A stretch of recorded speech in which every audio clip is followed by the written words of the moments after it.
warahmatullahi wabarakatuh. Nahmaduhu wa nusalli ala rasul karim amma ba'du. Alhamdulillah, hadirin rahmatullah subhanahu wa ta'ala. Bersyukur kita kepada Allah subhanahu wa ta'ala. Alhamdulillah, dan bersalat kepada Nabi SAW. Allahumma salli ala Sayyidina Muhammad wa ala alihi wa sahbihi rasul ajma'in. Alhamdulillah, hadirin rahmatullah subhanahu wa ta'ala, bahwasanya Allah subhanahu wa ta'ala muliakan, bahagiakan, dan beri ketenangan kepada manusia itu apabila manusia ini taat pada perintah Allah, ikut cara Nabi sallallahu alaihi wasallam. Semakin dia taat, beriman, beramal menurut cara Rasulullah SAW, maka semakin Allah bahagiakan hidupnya. Harta, tahta, wanita, benda-benda segala macam ini tidak ada jaminan untuk membahagiakan manusia. Tapi apabila harta, tahta, wanita ini diletakkan dalam amal agama, maka semua akan menjadikan asbab-asbab untuk kebahagiaan manusia, kesuksesan manusia di dunia dan akhirat. Para sahabat-sahabat Nabi radhiyallahu anhum ajma'in, mereka ini adalah orang-orang yang sukses kehidupannya di dunia dan akhirat. Bahkan masih hidup di atas dunia, tapi mereka telah diberi kabar bahwa kelak kehidupan mereka di surganya Allah Subhanahu wa taala. Bahkan Bilal bin Rabah radhiyallahu anhu masih hidup di atas dunia, tapi langkah kakinya sudah terdengar di surganya Allah Subhanahu wa taala. Inilah sahabat-sahabat Nabi. Mereka adalah murid-murid terbaik, sedangkan guru yang terbaik mereka adalah Rasulullah SAW, dibimbing langsung oleh Rasulullah SAW. Kehidupan mereka penuh dengan ketakwaan. Takwa mereka kepada Allah Subhanahu wa taala membuat mereka enggan daripada melirik dunia ini, tapi mereka ini lebih yakin kepada kehidupan akhirat. Mereka sahabat-sahabat Nabi ini seperti kita juga, kehidupannya ada yang pedagang, ada bekerja juga pada orang lain, ada yang bertani dan sebagainya.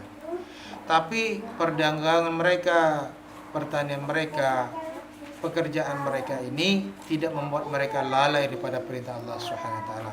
Mereka paham betul bahwa dunia ini hanya sebagai tempat lintasan saja untuk mengumpulkan amal-amal untuk dikumpulkan di akhirat.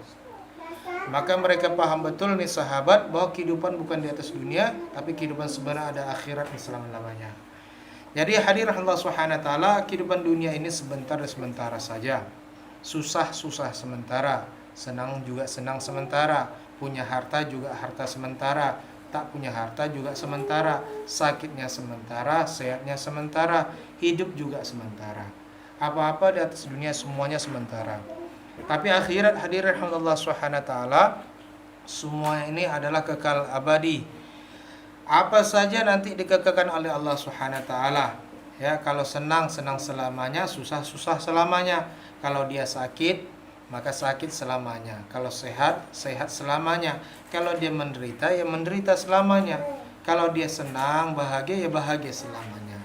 Hadir Allah Subhanahu wa taala, ini harus kita pahami bahwa kehidupan yang sebentar di atas dunia ini menentukan kehidupan kita di akhirat selama-lamanya. Gagal kita di atas dunia, maka apabila kita gagal mengumpulkan iman dan amal soleh, maka kita nanti akan gagal selamanya di akhirat. Hadir Allah Subhanahu wa taala, maka ketika seorang ahli kubur dikubur, maka dia akan bersedih, dia mohon kepada Allah supaya dibalikkan lagi ke atas dunia untuk dia beramal soleh. Rabbana absarna wa sami'na farji'na na'mal salihan inna muqinun. Maka orang sudah dikubur hadirin, imannya sempurna. Kenapa? Dia sudah melihat keadaan kubur, sudah melihat taman-taman surga, dia sudah melihat amal-amal, apa hasil daripada amal-amal dia. Maka hadir Allah Subhanahu wa taala, jangan sampai kita menyesal nanti ketika kita dikubur, tidak sempat beriman, tak sempat beramal, kita akan gagal, akan nangis selama-lamanya. Lebih baik menangis di atas dunia atas kesalahan dan dosa-dosa kita, mohon ampun kepada Allah. 2 tetes air mata di atas dunia menyesali perbuatan kita, ini cukup untuk menghapuskan api nerakanya Allah Subhanahu wa taala nanti. Tapi kalau walaupun tetesan darah sampai tetes darah di kubur nanti, menangis bombay, nangis menyesali di kubur, maka tidak ada gunanya. Hadir Allah Subhanahu wa taala, penyesalan nanti orang di akhirat karena mereka ini tidak sempat menggunakan iman amal, menyangka mereka dahulu di atas dunia bahwa hidup mereka selamanya di atas dunia. Tapi begitu malaikat maut datang mencabut daripada nyawa-nyawa mereka, maka mereka pun baru tahu bahwa kehidupan di atas dunia ini sebentar, hanya senda gurau, hanya permainan belaka saja. Hadir Allah Subhanahu wa taala, Allah telah jadikan dunia ini penjara bagi orang beriman. Sedangkan di akhirat adalah surganya orang beriman. Berbeda dengan orang-orang kafir. Dunia ini adalah surganya bagi orang-orang kafir. Sedangkan mereka nanti tidak mendapat bagian lagi di akhirat. Maka nggak perlu khawatir, orang beriman tak perlu bersedih dan cemburu kepada orang kafir. Orang-orang kafir tak sholat, tak menyembah Allah, tak beriman, maka kehidupan yang mereka kita lihat bergelimang harta benda, sampai-sampai kita merasa cemburu dengan mereka. Ada sampai mengatakan, saya sudah sholat terus tapi hidup saya begini aja, sedangkan dia tidak sholat, tetangga saya. Mereka kafir, mereka tidak beriman, hidupnya senang, harta melimpah, rumah mewah. Hadir Allah Subhanahu wa taala, harus kita pahami, untuk orang beriman dunia adalah penjara baginya. Apa-apa saja semua dibatasi oleh Allah. Maka nanti dia akan mendapat balasan di akhirat, disempurnakan kesenangannya. Allah Subhanahu wa taala tidak ingin nih orang-orang beriman sempurna bahagia di dunia, tidak. Ditahan kebahagiaannya di atas dunia supaya nanti disempurnakan kebahagiaan di akhirat. Maka tidak ada susah-susah lagi nanti dia. Maka nanti kesusahan di atas dunia karena terbatasnya harta, karena segala macamnya, keinginan-keinginan yang tidak terwujud di atas dunia, hajat yang tidak terkabul, supaya ini menjadi nanti kifarah supaya tidak banyak lagi tuntutan nanti di akhirat. Kesalahan kita banyak hadirin, tapi nanti banyak tuntutan demi tuntutan, banyak kifarah penghapus kita, dosa-dosa kita. Maka dengan kehidupan kita seperti ini, kehidupan yang biasa saja, kita sabar menghadapinya. Supaya nanti Allah Subhanahu wa taala tidak soalkan lagi kita dengan masalah-masalah harta benda, tahta wanita, supaya disempurnakan bahagia kita nanti di akhirat. Hadir Allah dirahmati Allah Subhanahu wa taala. Maka karena kehidupan kita nanti di akhirat ini yang begitu panjang perjalanannya, ya, puluhan ribu tahun, ya, menunggu orang terakhir mati, menunggu hari kebangkitan saja menunggu 40.000 tahun lamanya, belum padang mahsyar berapa puluh ribu tahun, belum di mizan lagi berapa puluh ribu tahun, ya, belum lagi di sirat 1500 tahun perjalanan, bawahnya neraka, ya.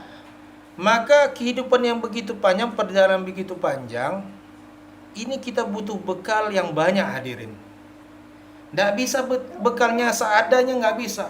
Sedangkan kita di atas dunia saja, ingin kita berhijrah, berjalan, kita ingin pergi jalan ke Jakarta, jalan kita ke Bali, jalan kemana saja, maka kita butuh bekal yang banyak. Apalagi untuk sampai di akhiratnya Allah Subhanahu wa taala, di kubur, pada mahsyar, mizan, sirat. Masya Allah, perjalanan begitu panjang. Satu hari akhirat sama dengan 1000 tahun atas dunia. Jadi kalau hari ini orang berumur 60-70 tahun di atas dunia, mungkin rata-rata lebih kurang 2 jam saja dia hidup di atas dunia ini menurut perhitungan akhirat hadirin. Maka hadirin, bekal, sebaik-baiknya bekal katakan ulama adalah iman dan amal soleh. Bagaimana kita kembali kepada Allah Subhanahu wa taala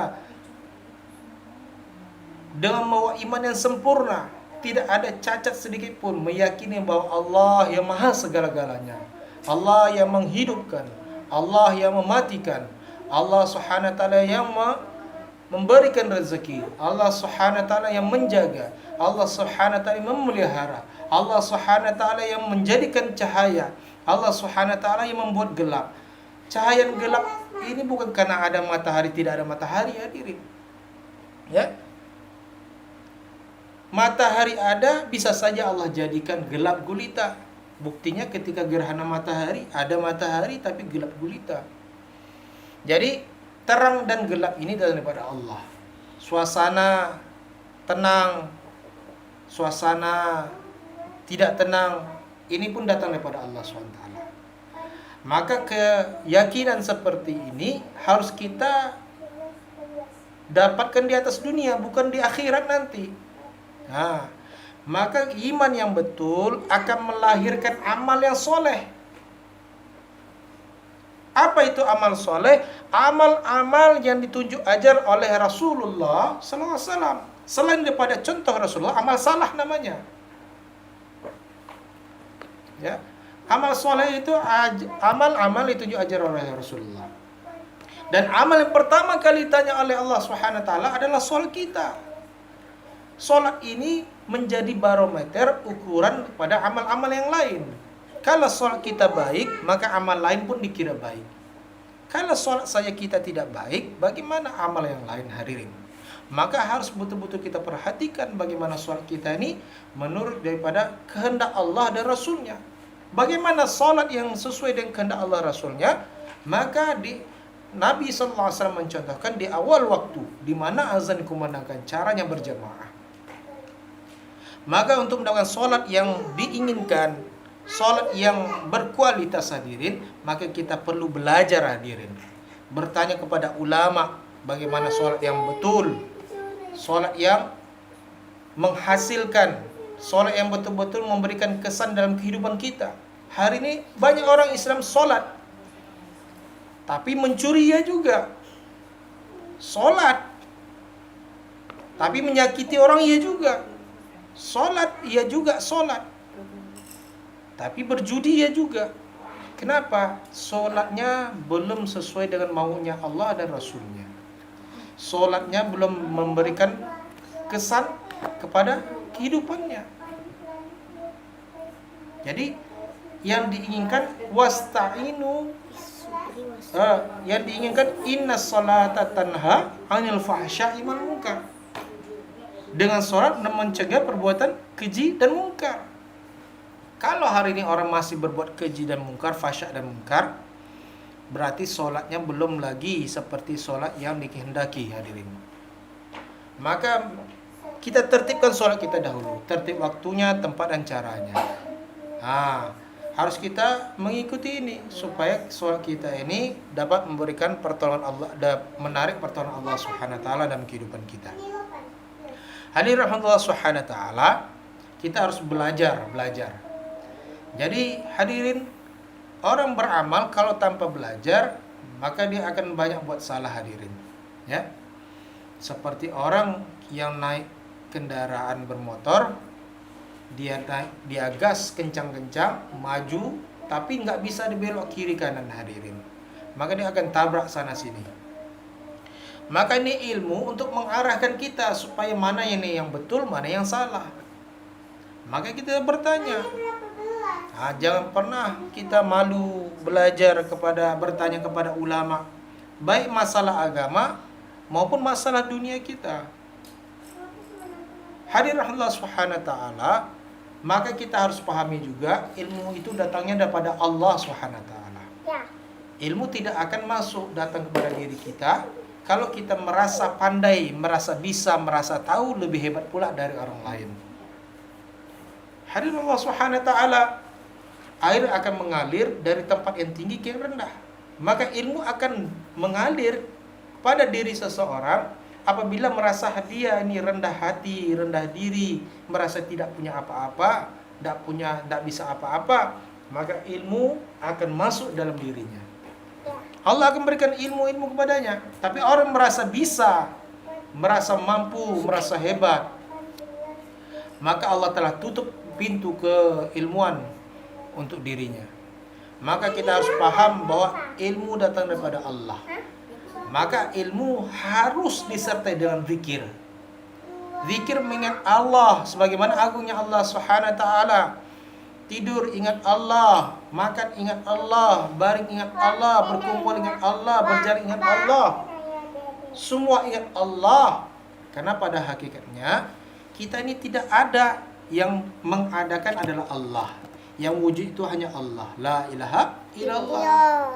Maka sudah sepantasnya kita mengingat Allah Subhanahu wa taala yang telah menjadikan kita. Dulu kita tidak ada, di mana kita? Lalu diadakan oleh Allah Subhanahu wa taala. Untuk itu kita harus syukuri. Alhamdulillahilladzi ala ni'matil iman wal Islam. Syukuri juga iman dan kenikmatan Islam yang Allah berikan kepada kita. Pernah enggak kita terbayang diciptakan Allah, rupanya kita jadi seekor kerbau, bukan manusia? Atau Allah dahulu jadikan kita ini sebagai anak dari anak-anak orang kafir? Untuk itu perlu kita syukuri dan yakini bahwa segala sesuatunya dan ini punya Allah Subhanahu wa taala. Hadir Allah Subhanahu wa taala, maka perlu juga kita pahami bahwa kita bukan hanya berubudiyah dengan Allah Subhanahu wa taala saja, tapi kita ini adalah makhluk sosial yang selalu berkumpul, bersosialisasi dengan manusia. Maka Nabi SAW mengajarkan kita selalu berakhlak mulia, memuliakan yang lebih tua, menghargai sama, menyayangi yang lebih muda, menghormati, memuliakan ulama, bergaul sebagaimana cara Rasulullah SAW bergaul, bertetangga dengan baik, ya. Maka hadir Allah Subhanahu wa taala melihat kualitas dari orang beriman, lihat akhlaknya. Ya. Jadi hadir Allah Subhanahu wa taala, amal apapun apabila tidak ikhlas, tidak semata-mata karena Allah, maka tertolak di sisi Allah SWT. Maka perlu kita meluruskan niat kita ini beramal untuk siapa, karena apa? Tentunya kita beramal semata-mata untuk mencari ridha Allah. Ya. Kemudian hadir Allah Subhanahu wa taala, kekuatan iman dan amal ini apabila kita mau mengorbankan harta diri kita untuk belajar memperjuangkan agamanya Allah Subhanahu wa taala. Sebagaimana sahabat-sahabat Nabi. Sahabat-sahabat Nabi ini kenapa begitu sekali cinta mereka kepada agama? Tidak rela agama berkurang sedikit pun walaupun ketika yang mereka masih hidup lagi. Kenapa hari-hari mereka berkorban untuk agama Allah SWT? Satu orang anak hadirin Allah Subhanahu wa taala merengek-rengek minta belikan sepeda, Pak. Beli sepeda, beli sepeda, beli sepeda, katanya. Hari-hari dia merengek, maka sebagai orang tua yang sayang kepada anak diusahakan juga dikumpulkan duit sedikit demi sedikit, dibelikan sepeda. Maka ketika dia dibelikan sepeda, dibawa ke rumah, ketika itu dia bawa sepeda selaju-lajunya, akhirnya masuk parit, sepedanya patah 2. Maka dia menangis pulang. Maka dia katakan dia tidak merasa, tidak terlalu bersedih, tidak merasa hilang sama sekali bahkan. Tapi yang merasa susah orang tuanya. Kenapa orang tua merasa susah? Karena orang tuanya sudah berkorban untuk mendapatkan sepeda tadi. Begitu juga kenapa hari ini agama dinistakan, orang banyak tidak sholat, biasa-biasa saja, tidak merasa khawatir melihat keadaan agama hari ini ditinggalkan jauh di belakang daripada dunia. Orang senang sekarang menyempurnakan dunia tapi tidak senang menyempurnakan agama. Ya, tidak khawatir dia agama berkurang dalam sedikit pun dalam kehidupannya. Contohnya saja dia tidak resah tertinggal sholat berjamaah, satu berjamaah saja. Tidak merasa gundah gulana kalau dia tidak baca Quran dalam sehari. Tapi dia begitu khawatir kalau perdagangnya maka omsetnya berkurang, dia resah. Maka dari Allah SWT, maka kita kembali menapak tilasi perjalanan daripada sahabat-sahabat Nabi, perjalanan Rasulullah, belajar berkorban untuk agamanya Allah Subhanahu wa taala supaya tumbuh kecintaan kepada agamanya Allah Subhanahu wa taala. Maka kita belajar memperjuangkan agama. Kita belajar bagaimana agama ini tegak di buminya Allah Subhanahu wa taala. Nah, untuk itu kita harus luangkan waktu kita keluar di jalan Allah minimal 4 bulan dalam seumur hidup kita. 40 hari dalam setiap tahun, 3 hari setiap bulan, dan 2,5 jam setiap hari. Maka kita istiqomah bukan tetap saja, tapi tingkatkan lagi pengorbanan 4 bulan dalam setiap tahun, 10 hari setiap bulan, 8 jam tiap hari, sampai kepada tahap siap dimusyawarahkan berangkat kemana saja. Nah, untuk itu hadirin Allah Subhanahu wa taala, tentu kita semua niat baik, pasang niat kita keluar jauh-jauh dengan belanja yang besar. Nah, kita ajak sebanyak-banyaknya manusia untuk sama-sama kita sama-sama ambil bagian dalam kerja usaha dakwah ini. Dan itu kita siap insyaallah. Demikian yang dapat kami sampaikan, mudah-mudahan bisa kita amalkan dalam kehidupan kita. Kita tutup dengan doa kepada majelis. Subhanakallahumma wa bihamdika asyhadu an la ilaha illa anta astaghfiruka. Assalamualaikum warahmatullahi wabarakatuh.